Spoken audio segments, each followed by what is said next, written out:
Paano kung ang pinagkakatiwalaan mong mga empleyado ang siya mismong kumukupit sa kita ng negosyo mo? Hindi lang basta kupit ng mga barya, kundi milyong-milyong halaga ng kita.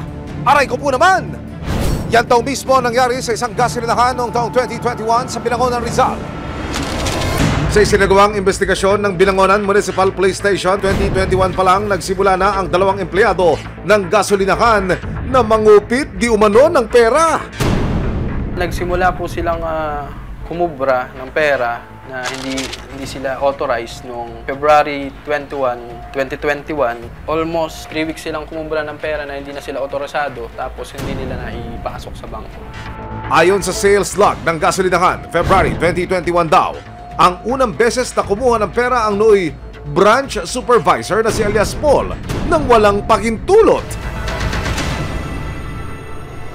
Isa sa mga resibo o yung mga ebidensyang inihain para mapanagot ang akusado, ang tinatawag na daily cash sales log sheet ng mismong gasolinahan. Sa isa sa mga dokumento, makikita po ang pirma ng akusado. Pagpapatunay di umano na na-release ang stock o yung produkto mula sa gasolinahan, pero ang sinasabing problema, hindi raw nakapag-remit ang akusado doon sa mismong kumpanya. Nakasaad din po sa dokumento yung halaga ng perang nakuha ng akusado. Naganap po ang 3 transaksyon mula po noong Pebrero hanggang Marso. Ang total na halaga ng nakuha ng mga akusado lumalabas humigit kumulang 1.5 million pesos. What? 1.5 milyong piso? Sa loob ng 3 linggo?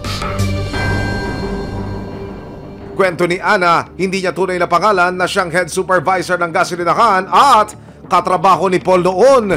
Napansin daw niya ang tila pagiging maluwag ni Paul sa pera noong mga panahon na iyon. May one time na pumupunta sila dito ng Batangas, may kasama siya nakamotor. Umiikot-ikot sila kung saan-saan kumakain sa labas. Nang hanapin ni Ana ang mga deposit slip na siyang resibo sa pagre-remit ng kita ng gasolinahan sa kanilang head office, dito na raw nagsimulang maging kahina-hinala si Paul. Si supervisor, hindi na talaga siya nagpakita. Dahil sa pangyayaring ito, nagbaba ng order ang gasolinahan na hindi na pwedeng humawak ng pera ang mga hindi otorisadong empleyado ng kumpanya, kabilang na si Paul. Pero ang head cashier ng gasolinahan na si alias Betty, pinayagan pa rin daw si Paul na kumuha ng pera. Hindi niya makukuha yung pera kung hindi pinayagan ni...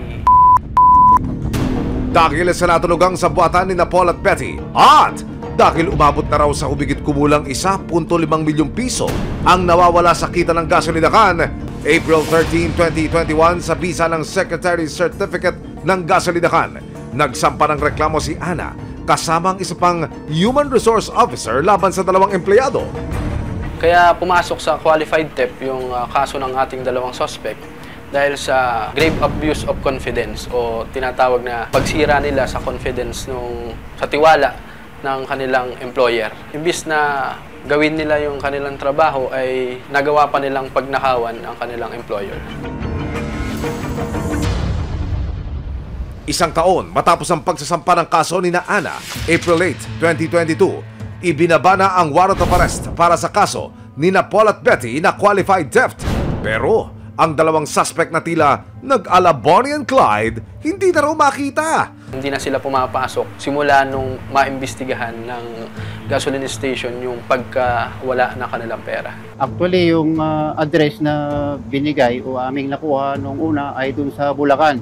Ngunit nung nag-conduct kami ng research, napag-alaman namin na yung ating pangalawang suspect ay nakatira dito sa bandang Rizal. Nung lumapag yung tropa doon, may nakuhang impormasyon na hindi pala siya ulit doon nakatira. June 1, 2024, nagkaroon na ng linaw tungkol sa lokasyon ng isa sa mga suspect. Kasama ang resibo, nagtungo ang CIDG DSOU sa Tanay, Rizal para arestuhin si Betty.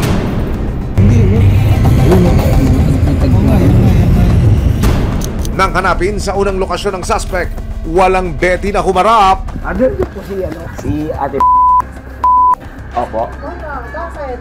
Wala, magtatanong lang po sana kami ng paupahan dito.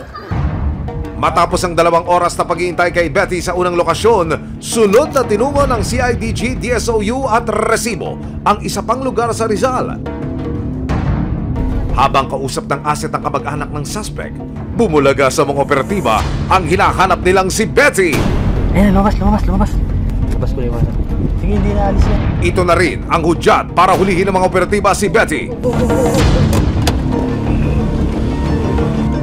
Kayo po si Ma'am Habang binabasahan ng kanyang mga karapatan, si Betty hindi makapaghintay. Naghugas kamay agad siya sa nangyari. Tumatawag ako lagi sa kanila para doon po sa pera. Tapos ang sinasabi niya lang po lagi sa akin is, nagka-cut off yung, nagka-cut off yung bangko. Tapos wala po siyang mabigay sa akin ng deposit slip po. Tapos wala naman po ako nahawakan kahit piso doon. Pero ang say ng dati nilang bisor na si Ana, "Ama ka na, Betty!" Yung head cashier, dapat siya yung nagpapatupad ng policy sa station, lalo-lalo sa pera. Alam ng mga cashier noon na bawal kukuha ng pera na hindi nag-update sa management or utos ng management. Pero ang laging bukang bibig ni head cashier ay siya daw ang bahala pagka kumukuha siya ng pera. Sorry, Berry. Sa korte ka na lang po magpaliwanag. Napag-alaman ng Resibo na January 5 nitong taon, nahuli na ng ibang unit ng PNP ang partner in crime ni Betty na si Paul, pero nakapagpiyansa rin daw ito agad sa pag-asang makuha ang kanyang panig ukol sa mga paratang laban sa kanya. Nitong June 11, 2024, nagtungo ang Resibo sa Pulilan, Bulacan. Pero ayon sa mga taga-barangay, hindi raw nila kilala ang suspect. Hindi ko talaga kilala, hindi namin kilala yung taong yan. Ngayon po ay ika-13 sa buwan ng Hunyo. Nakuha po natin yung numero ng tiyuhin ng supervisor ng gasolinahan. Siya ho yung itinuturong parang primary accused dito sa naganap na nakawan sa lugar na iyon. Kanina pa ho kami tumatawag. Ito na ho yung pang-ilang beses na attempt, subalit di ho kami sinasagot. Bukod doon sa mga tawag, magpapadala rin po kami ng text message dito ho sa tiyuhin ng supervisor. Baka sakali ho sumagot, pero nag-attempt na rin ho kami itong mga nakalipas. Hindi ho kami nakakatanggap ng reply sa kanila. Naharap sina Paul at Betty sa kasong qualified theft o paglabag sa Article 310 ng Revised Penal Code of the Philippines. Nakapag-bail na yung ating suspect last week, pero it doesn't mean na lusot na siya sa kanyang kaso. Magtutuloy yung hearing dahil sa pagkakahuli sa kanya. Pansamantala ring nakalaya si Betty noong June 7, 2024 nang magbayad ng piyansa na mahigit 120,000 pesos. Pero kung mapatunayang may sala matapos ang mga pagdinig sa korte, naharap sila sa 12 taong pagkakakulong. Sa amin, ma'am, siguro parang worth it lahat ng pagod at puyat. Hindi na sa part na nakatulong ka sa kumpanya. Mas mabigat ang parusa sa pagnanakaw kung sinira rin ang tiwala ng biktima. Nariyan ang batas para habulin ng mga abusado. Go. Lalo na kung malinaw pa sa sikat ng araw ang mga resibo.